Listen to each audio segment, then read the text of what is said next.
Assalamualaikum warahmatullahi wabarakatuh. Bismillahirrahmanirrahim. Alhamdulillahirabbil alamin. Wabihi nasta'inu ala umurid dunya waddin. Wassalatu wassalamu ala ashrafil mursalin wa ala alihi wa sahbihi ajma'in. Amma ba'du. Mitra Persada FM yang dirahmati Allah, kita bersyukur karena masih diberi sehat. Mudah-mudahan semakin hari kita semakin baik keadaan kita maupun amaliyah kita, amin. Mitra Persada, kita mempelajari tafsir Al-Quran hari ini sampai surat Yunus ayat 7. Surat Yunus itu di juz 11 yang saya bacakan dulu. A'udzu billahi minasyaitonir rajim. Bismillahirrahmanirrahim. Innal ladzina la yarjuna liqa'ana wa radu bil hayatid dunya wa ma'annu biha. Innal ladzina setuhune utawi wong akeh layar juna kang orang ngarep sapa alladzin liko ana ing ketemu kelawan ingsun Allah, waradulan ridho sapa alladzin bil hayatid dunya kelawan urip ana dunya, wa ta'ma'annu lan anteng sapa alladzin biha kelawan hayatid dunya kelawan urip ana dunya. Walladzina lan wong akeh hum kang utai alladzin an ayatina saking ayat-ayat ingsun iku ghafiluna padha lengah kabeh, padha lali kabeh. Jawabe ulaika utai mengkono alladzin iku makwahum panggonan netepe alladzin iku annaru neraka, bima sebab barang kanu kang ana sapa alladzin iku yaksibuna nglakoni sapa alladzin. Jadi di dalam hukum atau aturan Allah itu pas sekali, perbuatan baik itu dibalas kebaikan, perbuatan jelek ya dibalas dengan kejelekan sesuai keadilan dari Allah. Mungkin juga Allah memaafkan, ya, mengampuni, kemudian ya perbuatan jelek tersebut menjadi hilang, terhapus. Nah, ini pengertian ayat ini, sesungguhnya orang-orang yang tidak mengharapkan pertemuan dengan kami, artinya tidak percaya kepada hari akhirat. Waradu bil hayatid dunya, yang kedua dia senang, ridho dengan kehidupan dunia, artinya yang dilakukan itu demi duniawi saja. Akhirat belakangan, akhirat dilupakan.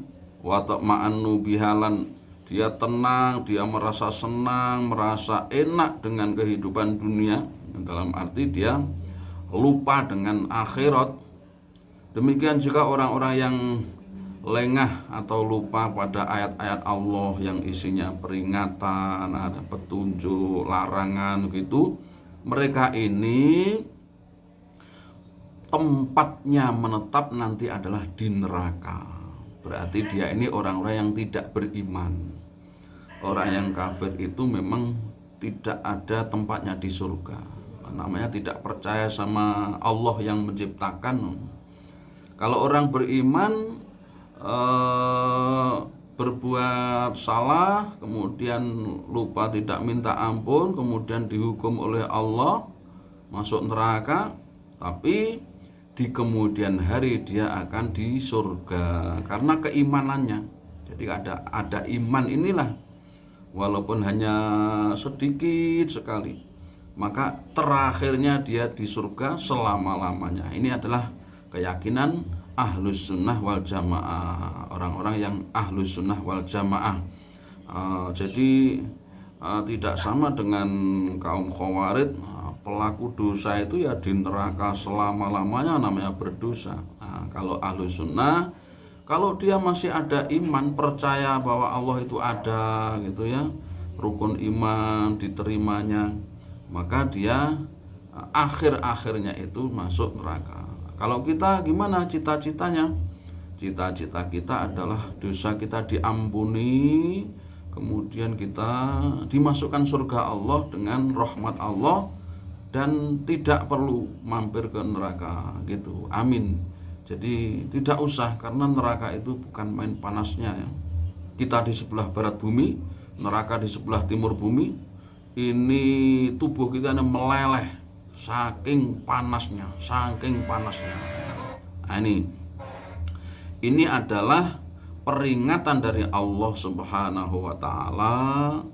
Orang-orang seperti kita ini jangan sampai tidak percaya akan pertemuan kepada Allah atau percaya kepada akhiratnya, jangan sampai tidak.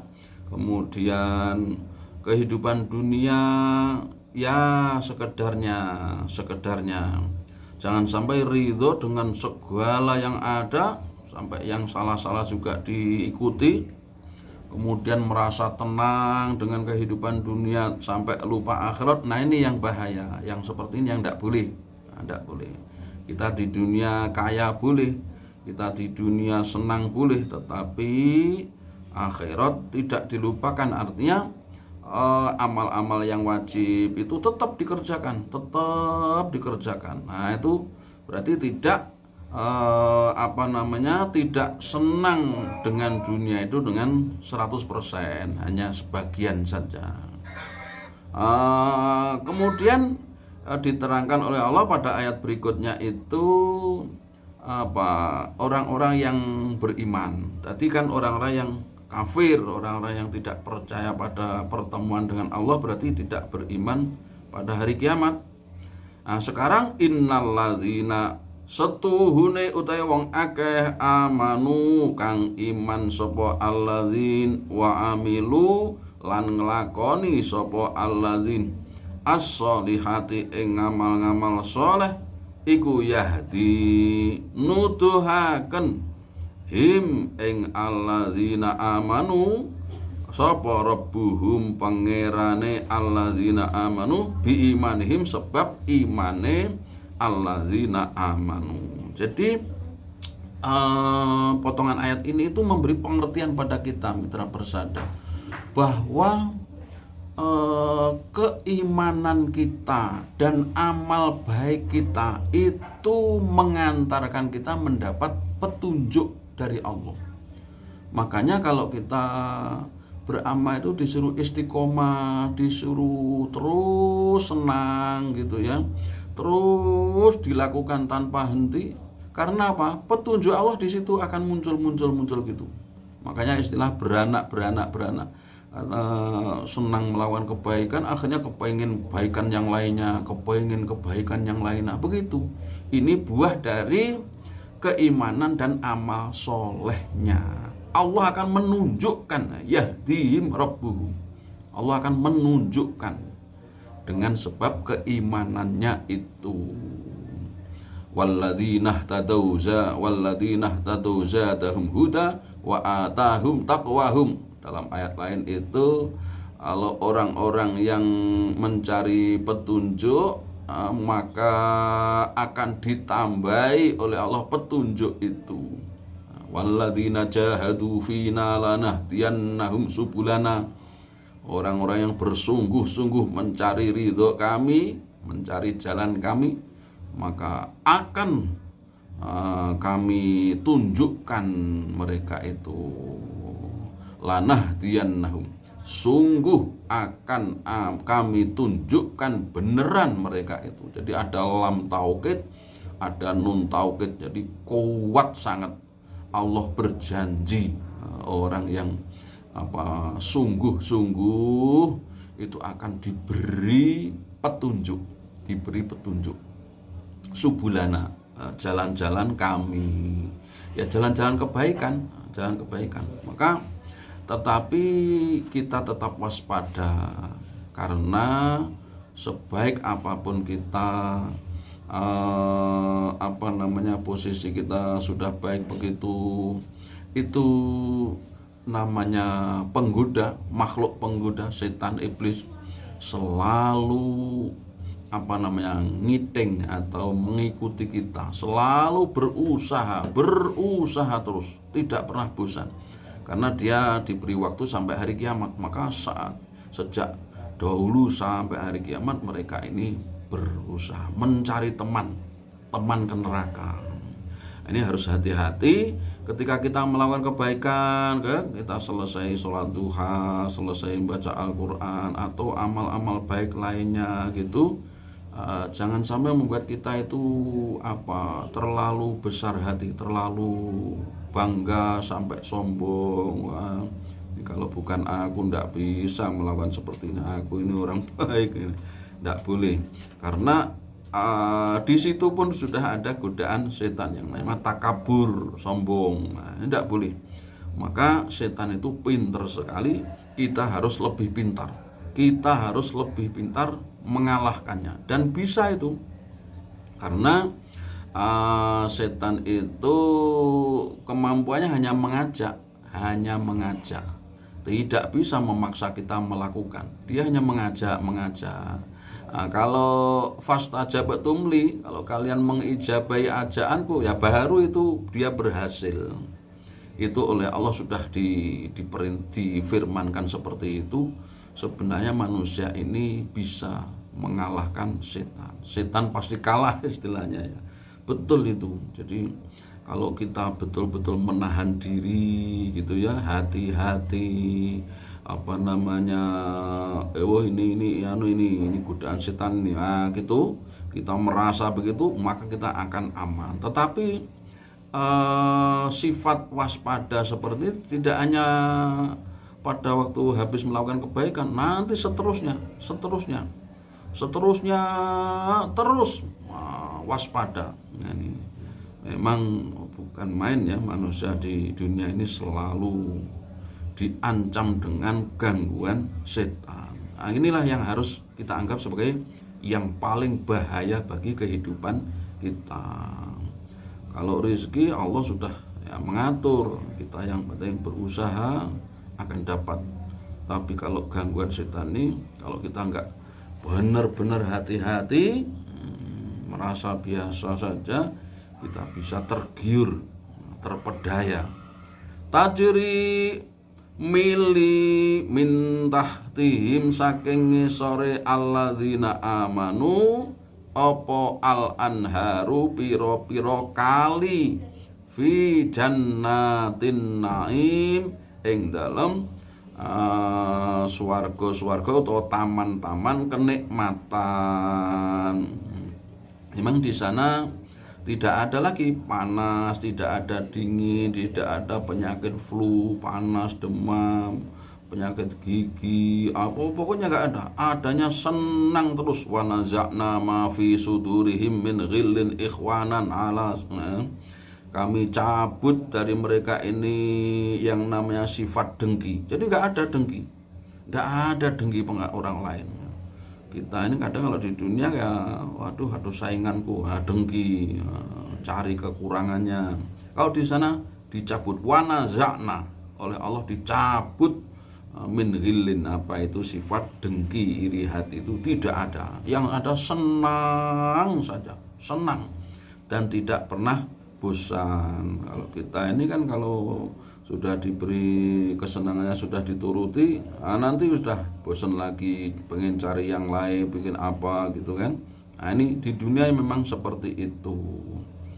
Kemudian mitra bersata dakwahum utawi donga-dongane alladzina amanu fiha ing dalam jannatin naim, ing dalam swarga sing penuh kenikmatan, iku subhanaka, moho suci panjenengan Gusti. Allahumma duh Gusti Allah, wa tahiyyatuhum lan penghormatane alladzina amanu fiha ing dalam jannatin naim, iku salamun, salam. Jadi ajaan mereka atau doa mereka itu subhanallah, subhanakallah, subhanakallah, maha suci panjenengan Gusti.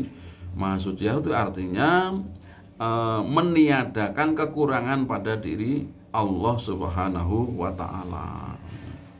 Karena memang sempurna, maha sempurna. Wa tahiyyatuhum fiha salam, penghormatan mereka kepada teman-teman di surga gitu ya adalah salam. Jadi keselamatan mudah-mudahan tetap ada padamu. Assalamualaikum. Jadi kedamaian terus yang ada itu senang karena memang surga atau neraka itu adalah hari pembalasan, yaumul jaza, yaumuddin, hari pembalasan. Pembalasan berarti sudah tidak ada hari amal. Amal ini ya ketika di dunia ini. Maka kita sempatkan, kita gunakan waktu-waktu yang ada. Panjenengan bosan sholat, apa ganti baca Quran. Baca Quran, sholat, bosan ganti ke toko beli apa. Ke toko sudah bosan, duitnya mau habis, kemana? Nengok saudaranya, nengok tetangganya, ngobrol sebentar. Kemudian ambil wudhu lagi, sholat lagi berjamaah. Pokoknya pekerjaan yang lain-lain di variasi-variasi begitu. Yang penting itu berupa kebaikan, tidak masalah. Karena memang di dunia ini ya tempatnya bosan juga. Kita dalam satu hal gitu bosan, harus cari fa idza faraghta fansab wa ila rabbika farghab. Apabila kamu sudah selesai melakukan sesuatu pekerjaan, farghab, maka rencanakan kegiatan lainnya. Terus begitu. Jangan sampai ada waktu yang kosong. Karena kalau kosong nanti setan merasuk dalam tubuh kita. Bahaya. Kita harus penuh kesibukan. Walaupun kesibukan itu bukan berarti membuat kita itu sampai capek apa. Ya kesibukan itu artinya ada kegiatan yang di situ disertai dengan ingat selalu kepada Allah, itu selalu ingat sama Allah yang memberi kita nafas ini, yang memberi anggota badan kita ini nggak terasa sakit, buat kesana kemari sehat, nggak masalah. Ini namanya ingat terus kemana Allah. Kalau bisa lagi ya ditambahi lesannya selalu basah dengan zikir-zikir. Wah, itu indah sekali. Itu saya kemarin tuh melihat gambarnya Angelia Sondag ya. Itu yang sudah keluar dari penjara itu, dia mengatakan dia sampai hafal itu surat Al-Fatah ya, juz 26 itu di tes itu hafal dia, walaupun satu ayat begitu hafal. Itu kalau tidak masuk penjara tidak hafal itu. Kemudian dia mengatakan, saya nikmatnya itu kalau dengan suami sehabis isya itu baca Al-Quran dengan suami. Wah, itu terasa nikmat. Wah, itu berarti kan ada kenikmatan di dalam beribadah, ada kenikmatan di samping berkumpul dengan suami, dengan anak, ada kenikmatan di dalam membaca Al-Quran itu karena dengan suami itu. Nah, di sini kita ambil pelajaran bahwa hidup kita ini memang harus merasa nikmat dengan mendekat kepada Allah, dengan beribadah, walaupun ibadahnya itu biasa-biasa lah ya apa gitu ya, enggak usah yang berat-berat, yang biasa-biasa saja gitu ya. Ketemu sama temannya, assalamualaikum, gimana kabarnya, ayo ngajak kepada kebaikan, itu sudah ibadah itu. Wa akhiru da'wahum, lan utawi akhire dungone alladzina amanu iku anil hamdulillahi, angin iku anil hamdulillahi, yento ucapan segala puji, sekabe pinuji iku lillahi kagungane Allah Rabbil alamina, kang mengerani ngalam kabeh. Jadi akhir dari doa penduduk surga, orang-orang yang beriman tadi, itu adalah alhamdulillahi rabbil alamin. Nah, ketika kita di dunia ini juga begitu kan. Sebelum doa itu kita awali dengan sholawat, kemudian memuji pada Allah, hamdai wa fi ni'amah wa yukafi mazidah, pujian yang cocok dengan nikmat-nikmatnya Allah. wa yukafi mazidah, dan mencukupi tambahan-tambahan nikmat lagi. Padahal tidak seperti itu hakikatnya. Nikmat Allah pasti lebih besar dibanding pujian hamba. Pujian hamba itu belum memenuhi kecocokan dengan pemberian, tetapi ya kita sudah memuji kepada Allah sudah bagus. Nah, itu memuji pada Allah. Ini sholawat, kemudian memuji kepada Allah. Kemudian kalau bisa pakai Asmaul Husna ya. Kalau kita sedang mencari rezeki, ya Razzaku, duh zat ingkang maringi rezeki, urzukna, panjenengan paringi kula rezeki. Ya, innam duha duhauka wal bahauka wal quwwata quwwatuka. Itu kan pujian-pujian pada Allah ya. Allah mainkan rezeki fis sama'i fa anzilu, menawi teng langit jenengan turunkan. Wa in kana fil ardi fa akhriju, kalau di bumi keluarkan ya Allah. Wa in kana ba'idan faqarribhu, gitu ya. Di antara bacaan dalam doa salat duha itu kan, kalau rezekiku jauh maka dekatkan. Yang bisa mendekatkan hanya Allah. Jadi bahasanya juga indah kan, kita dengarkan itu. Nah, inilah pujian kepada Allah, kemudian minta apa yang diinginkan, tentunya yang baik-baik. Nah, diakhiri dengan sholawat lagi, kemudian alhamdulillah walhamdulillahirabbil alamin. Atau juga diakhiri subhana rabbika rabbil izzati amma yasifun wa salamun alal mursalin walhamdulillahirabbil alamin. Nah, gitu. Nah, itu doanya sudah bagus. Apalagi kalau dikerjakan dia sedang puasa, sedang habis beramal baik, itu habis sholat fardu ya, pada waktu hujan turun pertama kali, atau dia dalam keadaan dizalimi oleh orang, nah itu doanya mustajab, gampang diijabahi. Nah, walau yu'ajilu lan lamun ngagi-ngagi menyegerakan sapa Allah Gusti Allah linnasi kedue menungso asyara ing ala istijalahum kaya oleh ngagi-ngagine nas bil khairi kelawan kebagusan laku dia yakti den tetepaken ilaihim maring nas apa ajalhum ajalin nas. Kok umpama Gusti Allah itu menyegerakan balasan buruk pada manusia seperti penyegeraannya Allah tentang kebaikan. Allah, manusia itu berbuat baik langsung balasannya ada, itu segera.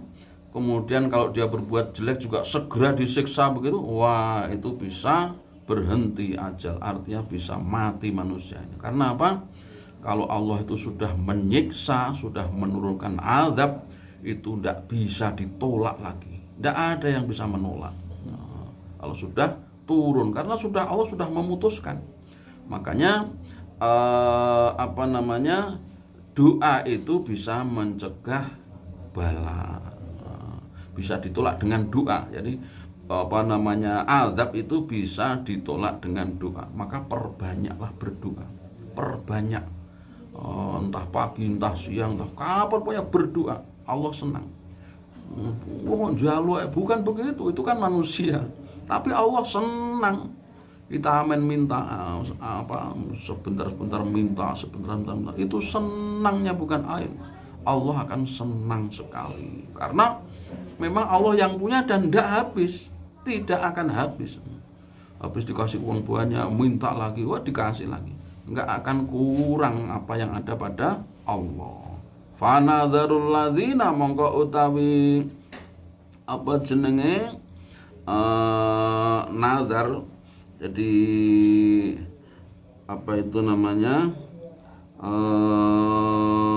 dibiarkan ya. Jadi Allah membiarkan orang yang tidak mengharapkan pertemuan dengan Allah itu dibiarkan dalam keadaan bingung. Jadi fanadzarul ladzina lan utawi oleh ngejarne wong akeh layar juna kang orang ngarep-ngarep sapa alladzin liko ana ing pertemuan marang ingsun iku fi tuyanihim ing dalem lacute alladzin ya'mahuna halih bingung kabeh.